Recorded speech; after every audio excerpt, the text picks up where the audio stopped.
we're going to pretend to look at bonds. So the face value or par value of the bond is the price you must pay the issuer to buy it at the time it is issued. The coupon rate of the bond is the simple interest rate that the issuer promises to pay. For example, a coupon rate of 8% on a bond with a face value of $1,000 means the issuer will pay you interest of 8% times 1,000, which is $80 each year. So that would be the annual interest payment is, sorry, highlighter, that, which we're going to need down there. The maturity date of the bond is the date on which the issuer promises to repay the face value of the bond. A bond selling at a discount has a current yield that's higher than its coupon rate, and the reverse is true. So bond prices and yields do weird things. Bond prices are usually quoted in points, which is a percentage of face value.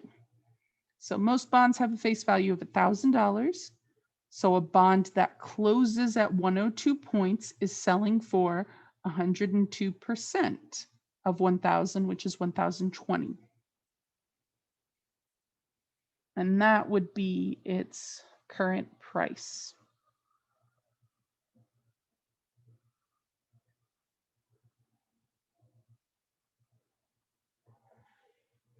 Now, the next questions, they actually kind of ask stuff backwards. So here, the closing price of a U.S. Treasury bond with a face value of $1,000 is quoted as 105.97 points, with a current yield of 3.7% interest. If you buy this bond, how much annual interest will you receive? So the current yield is what we have on the left side here.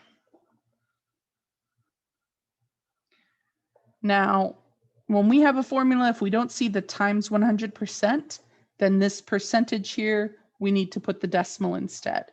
So we're not going to have 3.7 there. We're going to move the decimal place twice, divide by 100, and have 0.037 on the left side.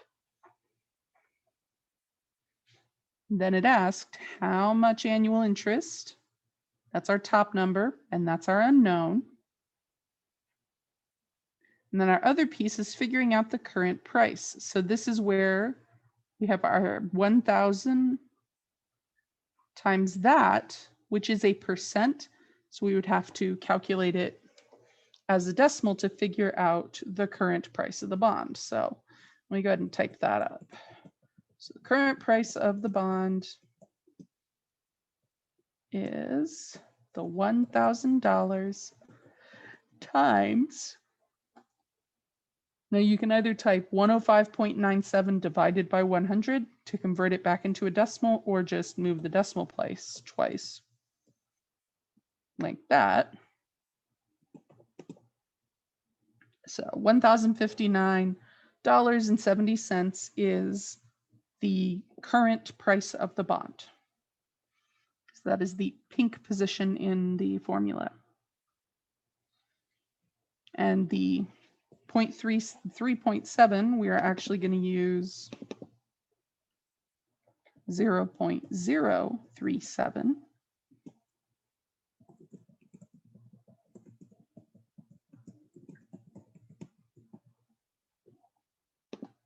So what we have is an equation, and I'm going to fill in the numbers we now know. But it's an equation we can solve.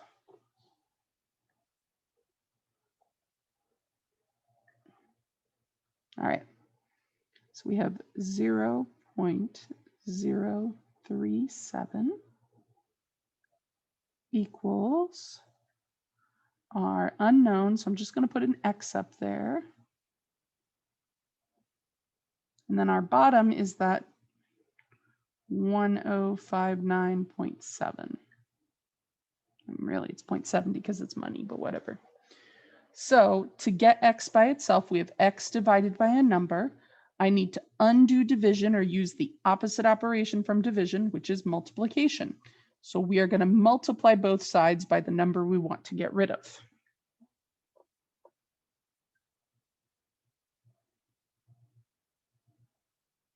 So it cancels on the right, and on the left, we just have the calculation to crunch.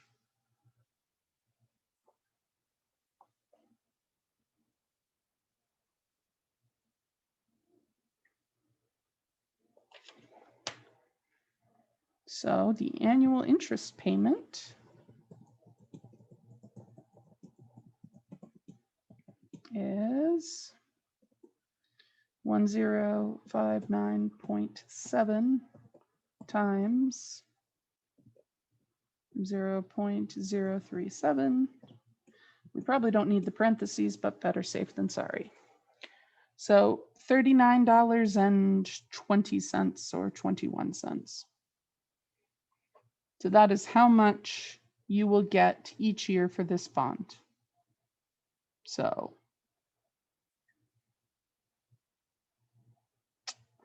you're going to need to keep it at least 2 years to even make back how much extra it is.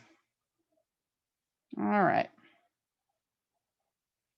Now we just do more of the same. So the Treasury bond has a coupon rate of 2.5%, and it has a market value of 1,050, and they want us to compute the current yield. So current yield was annual interest payment. We can get that from the coupon rate over the current price of the bond. They told us that was the 1050. So let's highlight. So using the coupon rate, I can get the annual interest, and then the current price is literally right there. So to get our current yield, now to get the annual return, I need to multiply.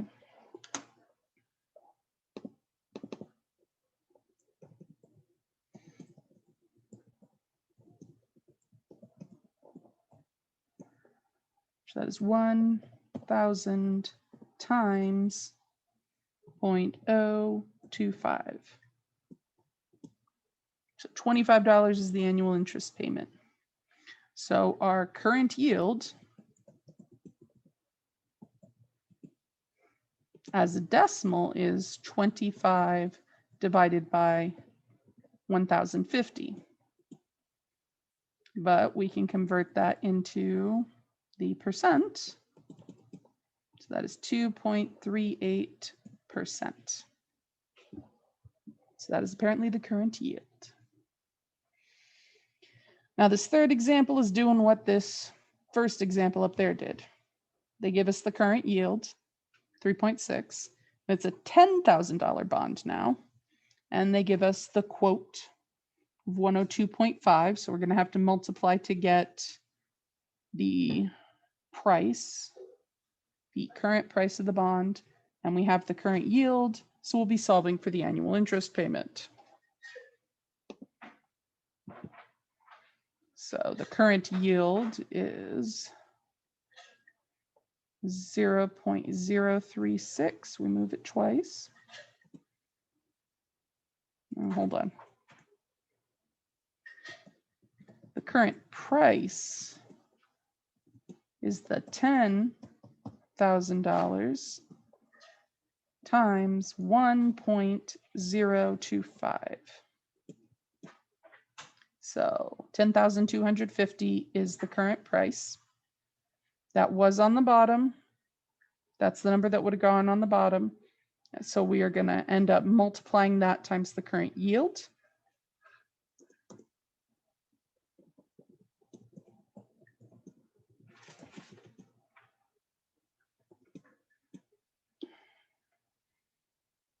All right, so we are going to take the 102.50 and multiply that by the 0.036. So the annual interest on this, because it is a $10,000 bond, is going to be $369. Yeah. It's a lot of money.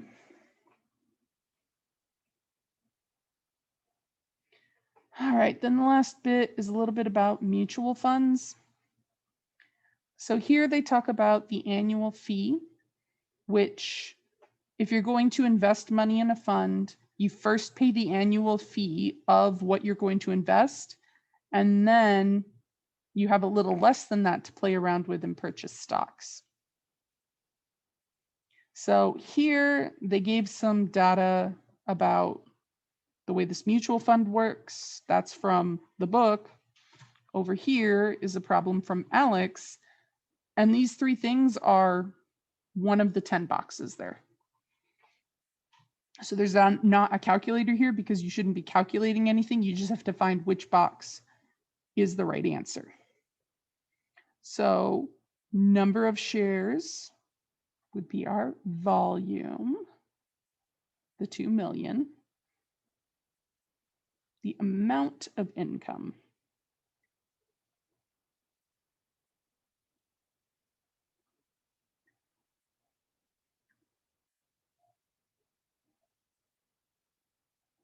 So those are the average highs and lows. We don't need those.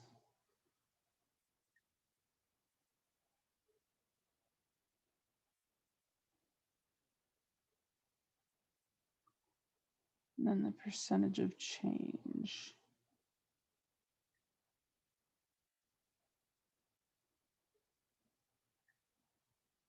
So I think the percentage of change is probably yield percentage, and the amount, oh here, amount of income per share paid to a stockholder in the last 12 months.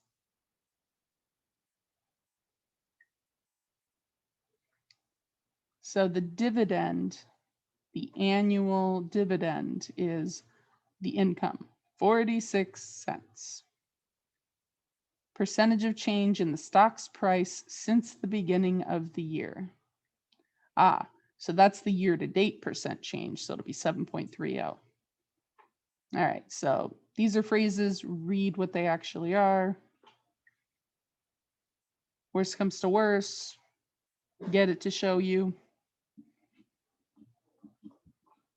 You should be able to go from there. All right, so from the book, we're going to take off the annual fee, and then we're going to figure out how many shares you can buy. So suppose we have $3,000 we're going to invest. We first have to pay our fee. So the fee is going to be 3% or 0.03 times the 3,000. $90. So our actual investment amount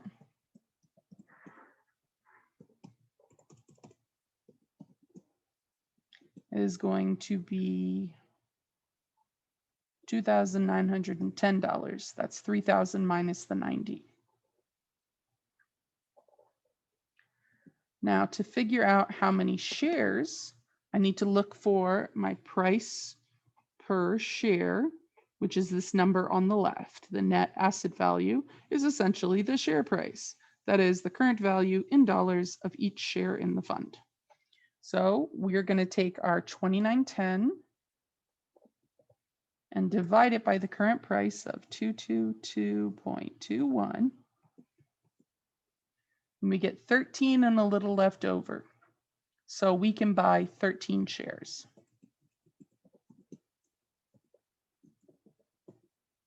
Now, these numbers do not round up. So if I had like 12.97, then I can only buy 12 shares because I don't have enough money to purchase the 13th share. Let me show you what I mean.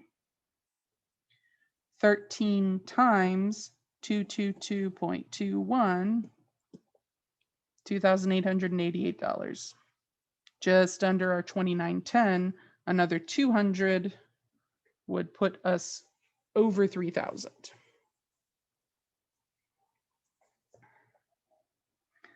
All right, now we're going to play around with 5,500, but the fee's a little more. So the fee is 0.045 times 5,500 Whew. So we got to pay out $247.50. But we are investing more money, so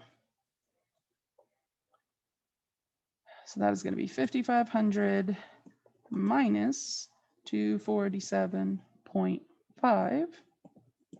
So that is how much money we have to play around with. Now again, to figure out how many shares, we're going to divide it by the price. So 5252.5 divided by 222.21. So 23 shares. I don't have enough to afford the 24th share. And then we can check 23 times 222.21, 5,100, a little bit under our 5,200. And then that 222 over that would put us in the 5,300 category, which, because we had to pay that fee, we no longer have that much money. All right. Now, I'm not sure how much of these examples are going to show up in your ALEKS work. Because to be perfectly honest, this entire section and chapter infuriates me for the silliness of it. Like, this is exactly the same calculations I did when I was in school. And I was born in 1980, so we're talking early 90s. And I don't remember savings rates like this. It's just fantasy. Next section is going to be credit cards, though. Those still exist and are evil. So I will catch you next time.